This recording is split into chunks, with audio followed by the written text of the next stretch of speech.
Buenos días, soy Vanessa Vallejo y ustedes están escuchando el podcast del Pan Am Post. Brasil está atravesando una enorme tormenta política. El expresidente Ignacio Lula da Silva ha sido condenado a 9 años y medio de prisión por corrupción pasiva y lavado de dinero. Sin embargo, el juez que dictó la sentencia consideró que no era pertinente enviarlo a la cárcel por la inestabilidad política que causaría tal decisión. Entonces, los brasileños y el mundo entero están a la espera de lo que suceda. En nuestro podcast de hoy tenemos como invitado a Ângelo Flores de Andrade, quien es internacionalista de la Universidad del Rosario y máster en Ciencia Política de la Universidad de Gotemburgo. Y él nos va a explicar qué se viene para Lula, qué es lo que sigue, si podrá ser condenado o no. Hablaremos del difícil panorama político que hay en Brasil en general. Recordemos que Michel Temer, el actual presidente, también está siendo investigado y podría también ir a la cárcel. Hablaremos además de cómo quedará el tablero político si Ignacio Lula da Silva llega a ir tras las rejas, porque recordemos que en este momento es el candidato preferido de los brasileños. Y bueno, en general con nuestro invitado hoy hablaremos de la difícil situación tanto política como económica que atraviesa ese país.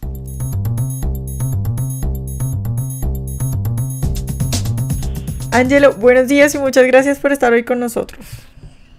Buenos días, Vanessa, siempre un placer trabajar contigo y trabajar en el Pan Am Post.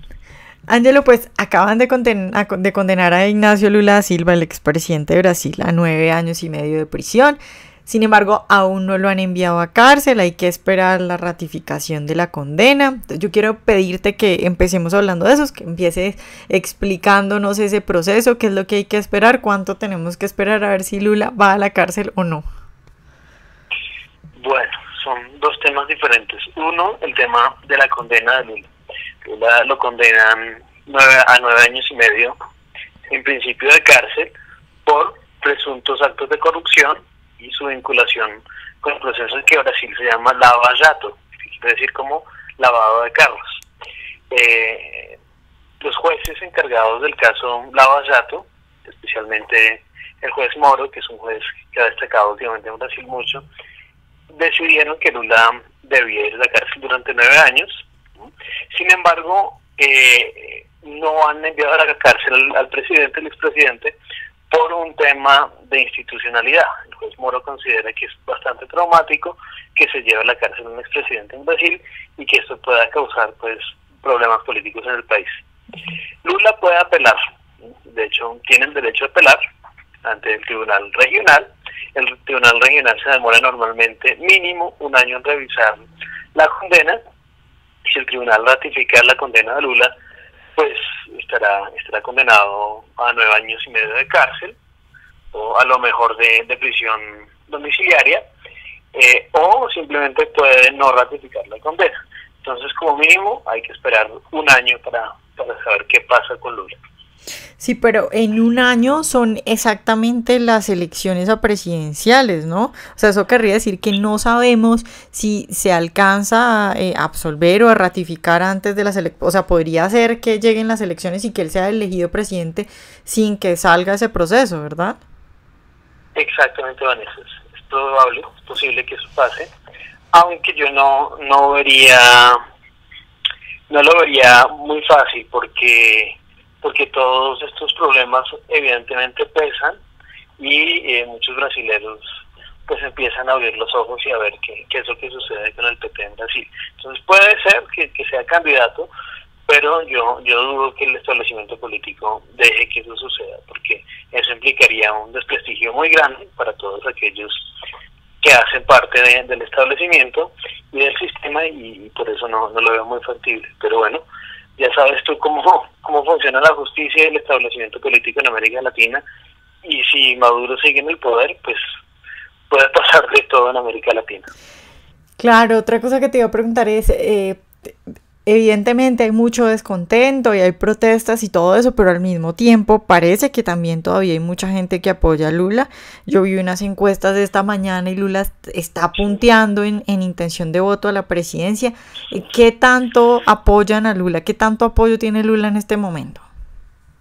Sí, en las últimas encuestas que yo también he estado revisando, si se incluye a Lula como candidato presidencial, es posible que gane y quede primero. Realmente no te tengo el porcentaje, pero más del 30% según lo que vi la vez pasada. Entonces, ¿tú cómo crees que se explica eso? Es decir, uno dice, sí, bueno, de todo lo que ha pasado, todo lo que se le ha descubierto, porque hay gente que sigue apoyando a Lula. bueno, y hay muchas causas. Yo creo que primero es la lucha de él como sindicalista, un tipo que representaba a muchos trabajadores o decía representar a los trabajadores, y pues gente que se ve identificada con su proyecto político y con él como persona. Pero también recuerda que durante el gobierno de Lula se entregaron subsidios, por ejemplo, Bolsa Familia, que es algo así como un subsidio es un subsidio para las familias, algo así como Familias en Acción en Colombia, y eso produce una dependencia entre los que reciben los bonos, los subsidios, y el partido político, el político que los entrega o dice entregarlos. Entonces yo creo que eso también influye mucho en la popularidad de Lula, y por supuesto está el tema de la adoctrinación. Estos líderes de masas adoctrinan a sus militantes, adoctrinan a su gente, y mucha gente considera que lo que está pasando en Brasil es simplemente producto de una persecución política a la izquierda. Entonces yo creo que esos serían los tres factores que explican esa popularidad de Lula. Claro, lo otro que te quería preguntar es, si Lula llega a quedar imposibilitado para lanzarse a la presidencia, que es quien va punteando en las encuestas y que es, digamos, la figura con mayor liderazgo, porque lo otro que muestran también las encuestas es que al parecer no hay otro que sea un líder, y también hay como una crisis de representatividad. ¿Cómo queda el tablero político ahí si Lula sale y cómo están, digamos, cómo es el panorama político en Brasil, un poco para la gente que no, pues de afuera, de Latinoamérica, que no está muy enterada de la situación? Bien, lo que pasa es que este proceso de Lava Jato que te estaba diciendo es el inicio del proceso que se conoce como el proceso de Odebrecht. Una serie de jueces descubrieron la vinculación entre unas empresas que buscaban contratos del Estado y pues políticos de alto rango. Ahí no solamente cayó gente del PT, el partido de Lula, el partido de los trabajadores, sino que ha caído gente de todo signo político. Entonces, por ejemplo, el partido de Temer es el partido con más políticos encarcelados e investigados por esa trama. Entonces, yo diría que no solamente el PT y la izquierda política están pues deslegitimados en Brasil, sino que el centro y el centro derecha, por ejemplo. PSDB, que era el partido, digamos, social liberal de Brasil, el partido de Fernando Henrique Cardoso, era el partido de oposición más fuerte y más grande en Brasil, pero ese partido también está bastante cuestionado por corrupción, y los votantes también le están pasando factura al PSDB y a sus candidatos. Entonces, ¿cuál es la situación actual? En caso de que Lula no pueda lanzarse, hay dos candidatos que suenan, que pueden ser presidentes. Uno es una persona que se llama Marina Silva, que es, digamos, del centro izquierdo, una candidata ecologista, socialdemócrata y ecologista.